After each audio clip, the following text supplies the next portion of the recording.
신약성경 256면에 있습니다. 로마서 12장 11절부터 13절까지의 말씀, 우리 짧기 때문에 한 목소리로 함께 읽도록 하겠습니다.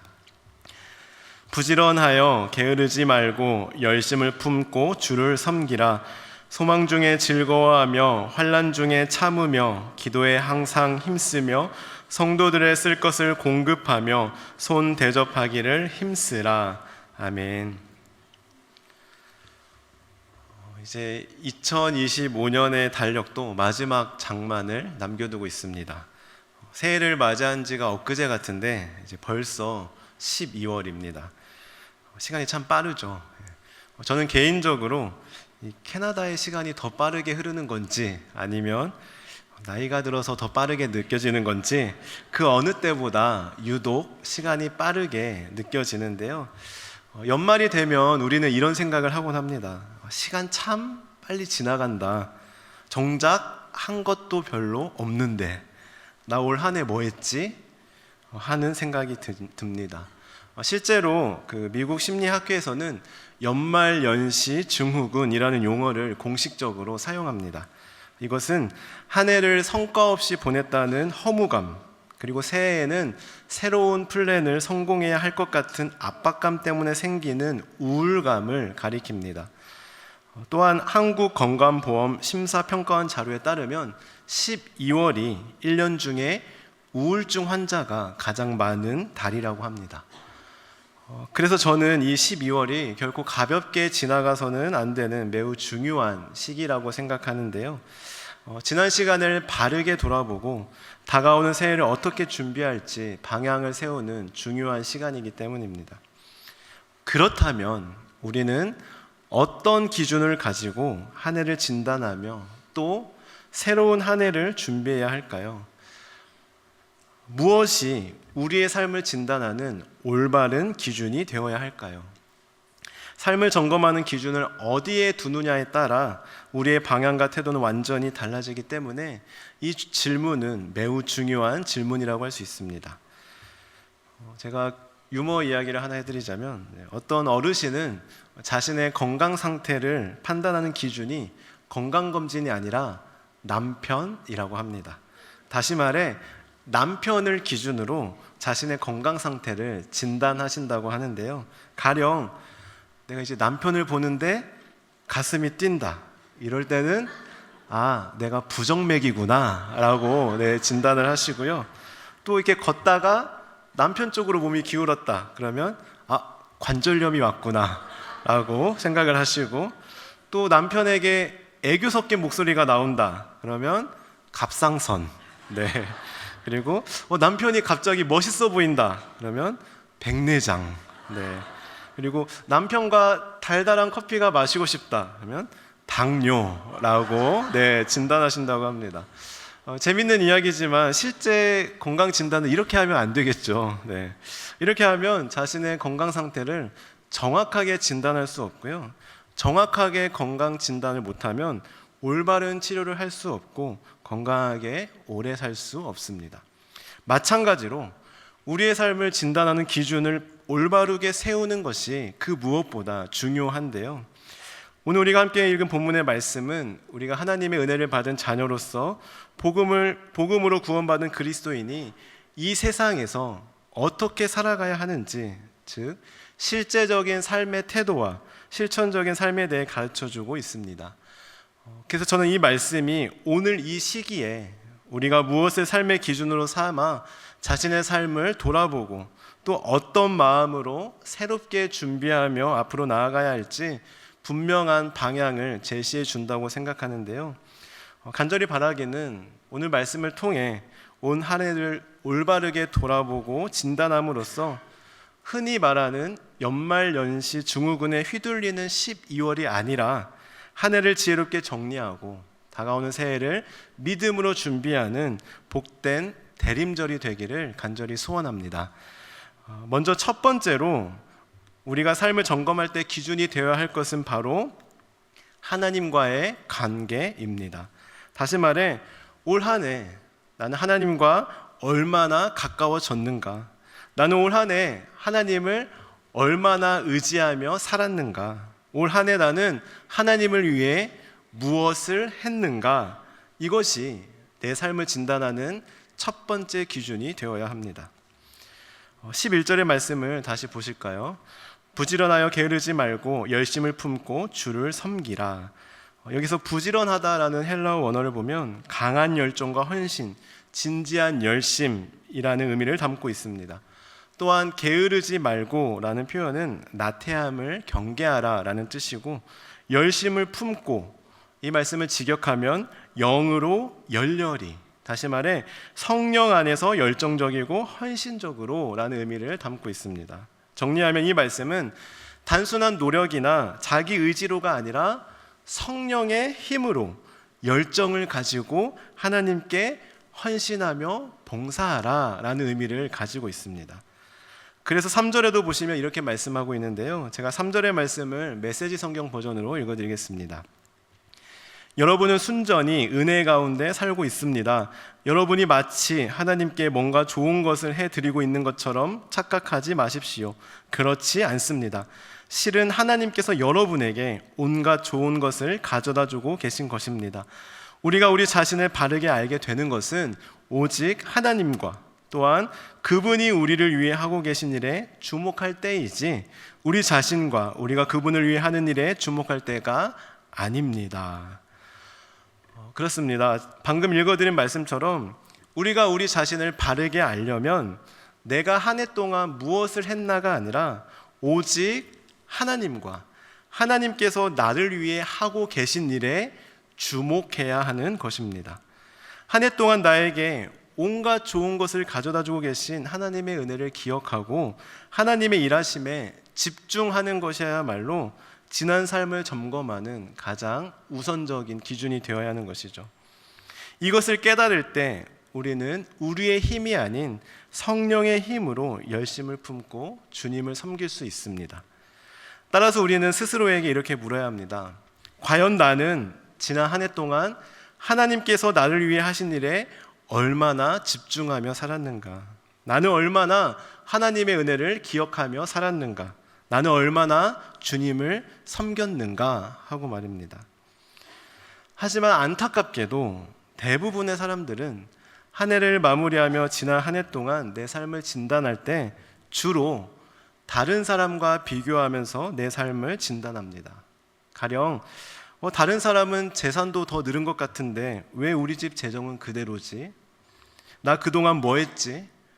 다른 사람은 자격증도 추가한 것 같은데 나는 왜 그대로지? 다른 사람은 올해 여행도 많이 다닌 것 같던데 나는 뭐 했지?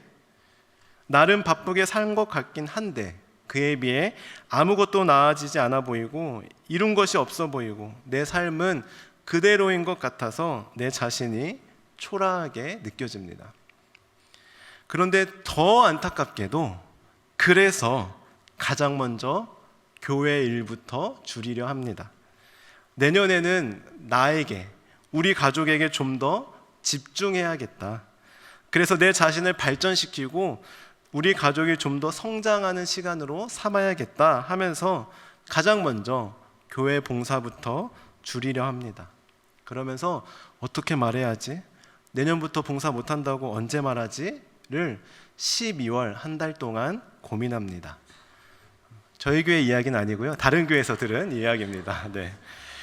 그리고는 세상에서 말하는 소위 성공한 사람들의 삶을 쫓아가고 따라해 보려고 노력합니다. 그러나 결국 그것 또한 열등감으로 변질되어 우리 자신을 더 힘들게 만들곤 합니다. 제가 지난 11월에 휴가 때 두 가지에 집중했는데요. 첫째는 독서였습니다. 바쁘다는 핑계로 미뤄왔던 책들을 일주일 동안 집중해서 읽었습니다. 두 번째로는요, 설교 공부였습니다. 저는 평소에는 다른 교회 설교를 잘 듣지 않지만 이번에는 일부러 제가 KM 청년부를 섬기고 있기 때문에 특별히 요즘 젊은이들에게 영향력 있는 설교자들이 누구인지, 그분들이 어떻게 설교를 하는지 궁금했습니다.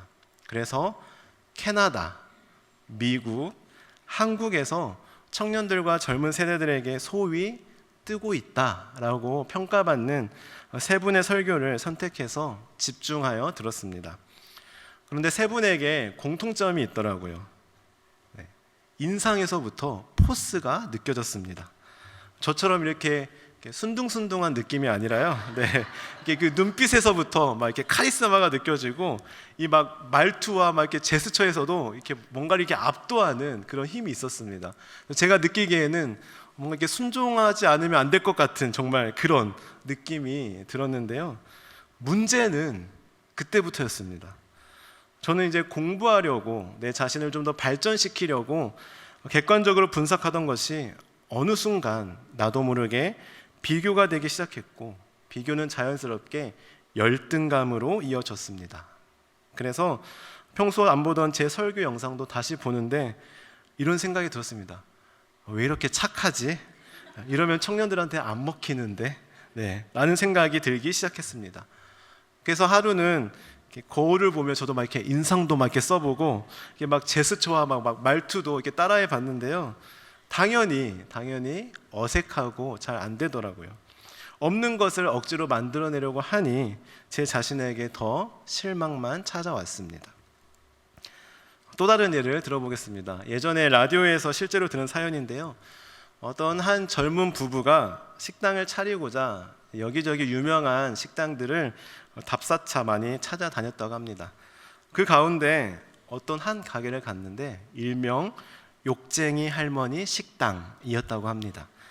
그 욕쟁이 사장님은 손님들에게 반말하고 또 구수한 욕을 사용하셨는데 손님들이 전혀 기분 나빠하지 않고 오히려 재밌어하면서 그게 트레이드 마크가 되면서 장사가 그렇게 잘 되더랍니다.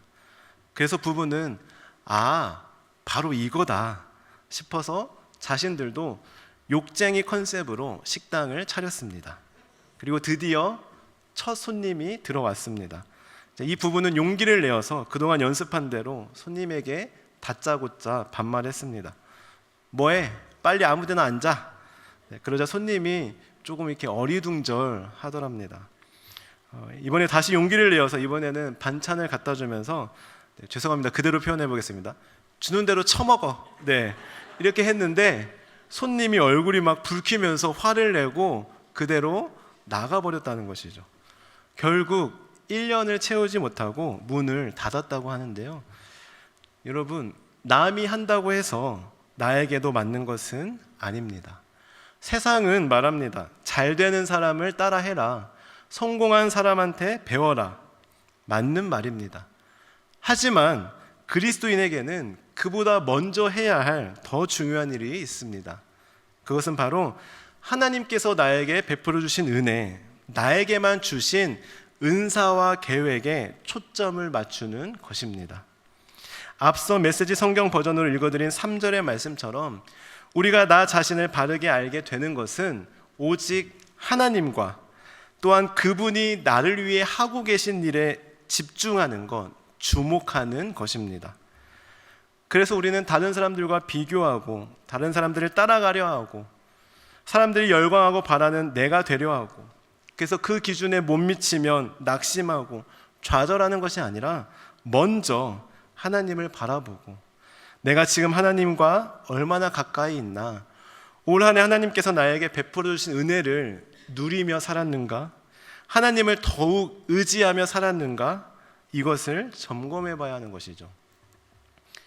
12절 하반절에도 보시면 기도에 항상 힘쓰라고 말씀하고 있는데 이것은 하나님과의 소통과 대화에 전념하라는 뜻으로 하나님을 더욱 의지하고 하나님과 가까워지기 위해 기도에 힘쓰라는 의미를 가지고 있습니다.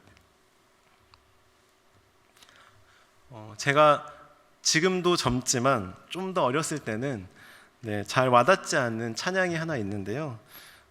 우리 여기 계신 인생의 대선배님들 앞에서 이렇게 말씀드리기 죄송하지만 이제 제 나이의 앞자리가 바뀌려고 하니 이제 그 가사 하나하나가 정말 가슴에 와닿고 그래서 요즘 자주 부르면서 묵상하는 찬양이 있습니다.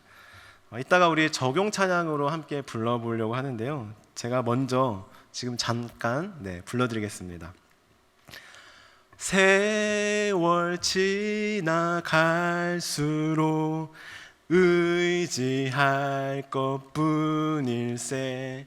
무슨 일을 만나도 예수 의지합니다.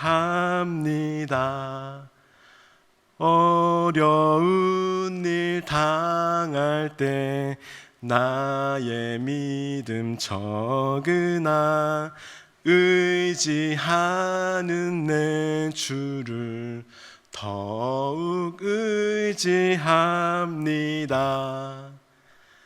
생명 있을 동안에 예수 의지합니다.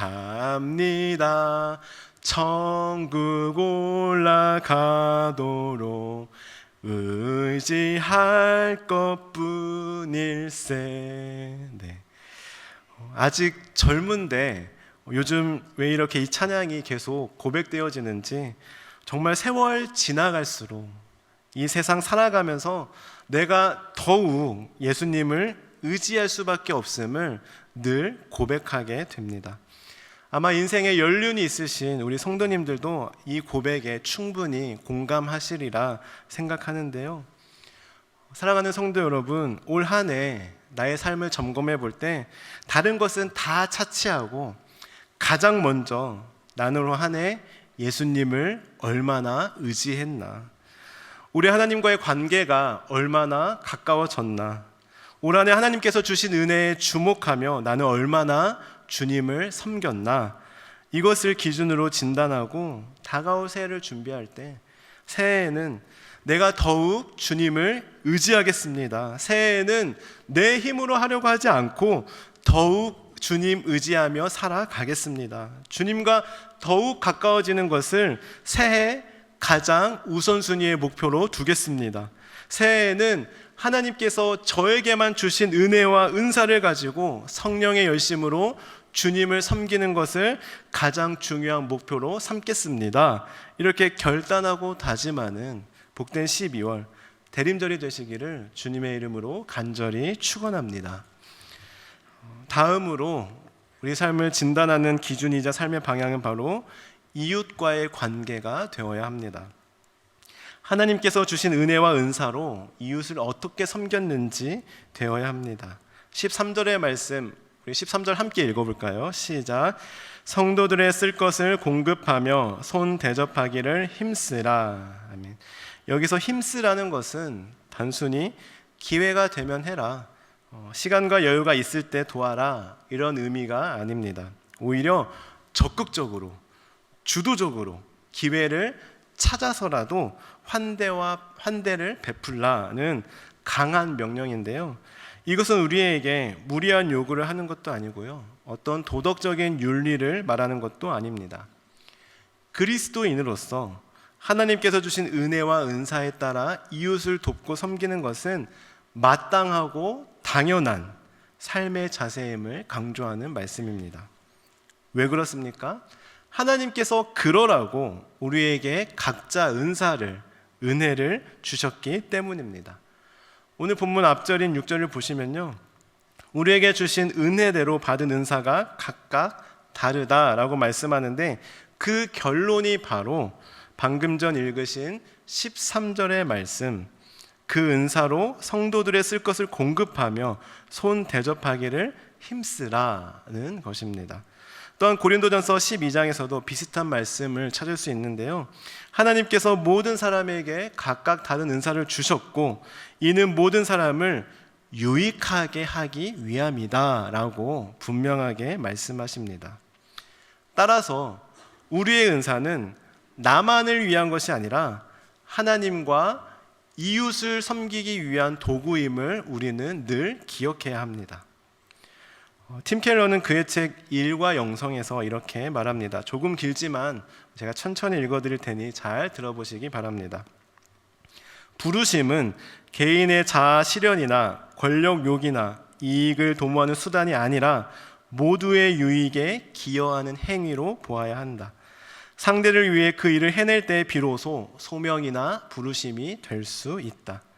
다른 이들을 섬기도록 하나님이 주신 과업으로 이를 새로이 정의하는 과정이 선행되지 않으면 일상적인 일은 소명이 될 수 없다.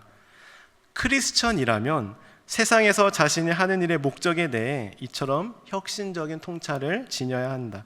하나님이 불러서 과업을 맡기셨다는 사실 자체가 힘을 주기 때문에 자아를 실현하고 권력을 얻을 속셈으로 직업을 선택하거나 이를 대해서는 안 된다.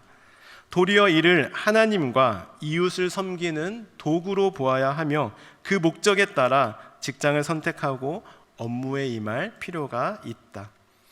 따라서 직업을 선택하기에 앞서 던져야 할 질문은 무엇을 해야 돈을 많이 벌고 출세할 수 있을까가 아니라 지금 가진 능력과 기회를 가지고 어떻게 하면 하나님의 뜻과 이웃의 요구를 늘 의식하면서 최대한 다른 이들을 섬길 수 있을까이어야 한다. 그렇습니다. 이것이 바로 그리스도인의 직업윤리, 소명이라고 할 수 있습니다. 세상은 말합니다. 네가 잘할 수 있는 걸 해. 네가 즐기면서 행복하게 할 수 있는 걸 선택해. 네, 맞는 말입니다. 그러나 그리스도인은 그 전에 그보다 더 먼저 내가 어떻게 하면, 무엇을 하면 하나님의 뜻과 이웃을 섬길 수 있을까? 이것이 바로 우리의 직업 소명이 되어야 합니다. 한마디로 어떻게 하면 돈을 많이 벌 수 있을까가 아니라 지금 가진 능력으로, 하나님께서 나에게만 주신 능력으로 어떻게 하면 하나님과 이웃을 섬길 수 있을까? 이것이 바로 우리의 소명의 기준, 즉 삶의 기준이자 방향이 되어야 하는 것입니다. 여러분 혹시 호스피스 병원을 아십니까? 네, 호스피스 병원은 죽음이 가까운 환자들이 입원하여 평안하게 임종을 맞이할 수 있도록 돕는 특수 병원인데요. 제가 예전에 한국에 사역할 때 호스피스 병동을 방문하여 신방을 한 적이 있습니다. 그때 현장에서 일하시는 분의 이야기를 들었는데요. 호스피스 병동에 계시는 분들께 가장 아쉬운 점이 무엇이냐라고 물으면 대부분이 무슨 일이든 해서 다른 사람들에게 유익이 되는 일을 더 하고 싶은데 이제는 그렇게 하지 못하는 것이 가장 아쉽다라는 대답이라고 합니다. 그 이야기를 듣는데 가슴이 뭉클해졌습니다. 결국 우리 인간은 누구에게 도움이 되고 이웃에게 유익을 끼치며 살아갔을 때 가장 깊은 만족과 의미를 느끼는 존재라는 것입니다. 하나님께서 우리를 그렇게 창조하셨습니다. 그래서 우리가 힘이 있을 때, 시간이 있을 때, 기회가 있을 때 주님께서 주신 능력으로 이웃을 돕고 누군가를 세우고 그렇게 우리의 삶을 통해 선한 영향력을 흘려보내는 것이 얼마나 귀한 일인지 새삼 깨닫게 되었습니다. 그리고 그것이 바로 하나님께서 우리에게 성경을 통해 계속해서 말씀하시며 강조하시는 삶의 방향 아닐까요? 사랑하는 성도 여러분, 여러분은 지금 어떤 기준과 삶의 방향을 가지고 살아가고 있습니까? 올 한 해 여러분을 통해, 여러분으로 인해 몇 명의 영혼이 세워졌습니까? 몇 명의 영혼이 여러분으로 인해 위로를 받고 격려를 받으며 주님께 돌아왔습니까? 여러분으로 인해 몇 명의 믿음이 더 성장했습니까?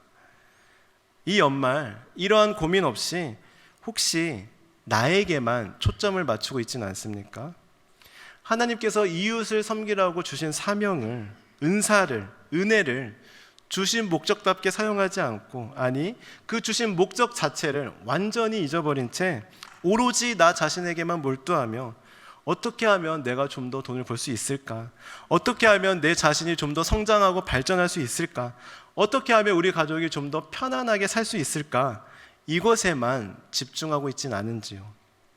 지금 이 시기에 우리는 지난 11개월 동안 열심히 앞만 보고 달려온 발걸음을 잠시 멈추고 지난 삶을 오늘 하나님의 말씀을 기준으로 삼아 올바르게 돌아보고 진단하여 조정해야 할 때가 아닐까요?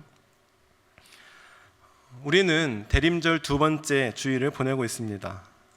예수님도 이 땅에 오셔서 하신 일은 결국 하나님을 더욱 사랑하고 의지하는 일, 그리고 이웃을 사랑하는 일이었습니다. 예수님은 사람들이 부러워할 만한 능력을 가지셨고 사람들이 원했던 능력 있는 모습이 무엇인지도 잘 알고 계셨습니다. 그럼에도 불구하고 예수님은 사람들의 기준과 판단에 얽매이지 않으셨습니다. 오직 하나님께서 주신 사명에만 그것을 향해 나아가셨고 하나님을 더욱 의지하며 이웃을 사랑하고 섬기셨습니다. 우리는 오늘 대림절을 보내며 예수님의 이 삶을 본받아 사람들의 시선과 평가가 아니라 그리고 나 자신의 발전만을 위한 것도 아니라 하나님께서 주신 사명을 다시 한번 마음에 새겨야 하겠습니다. 물론 저는 압니다. 저도 이렇게 설교를 하고 있고 설교를 듣는 여러분도 이 시간에는 그래 이제 2026년에는 내가 하나님을 더욱 사랑하고 더욱 의지하고 또 내가 나를 위해 사는 것이 아니라 이웃을 섬기며 살아야지 하고 결단할 테지만 그리고 그 마음 진심이지만 이윽고 우리는 또 나 중심으로 살아가게 될 것입니다. 며칠 못 가서 또다시 우리는 나 자신을 위해 살아갈 겁니다. 나에게만 몰두하며 집중하며 열심히 살아갈 것입니다. 그것이 나를 발전시키고 성장하는 일이라 여길 것입니다. 그러나 여러분, 그럴지라도 우리 아예 포기하거나 놓아버리지 않았으면 좋겠습니다. 비록 며칠 못 가서 나도 모르게 또 나 자신에게만 집중하며 살아간다 할지라도 그럴 때마다 오늘 말씀 다시 떠올리며 다시 돌이키고 다시 삶의 방향을 조정하고 그렇게 한 걸음 한 걸음 계속해서 걸어가셨으면 좋겠습니다.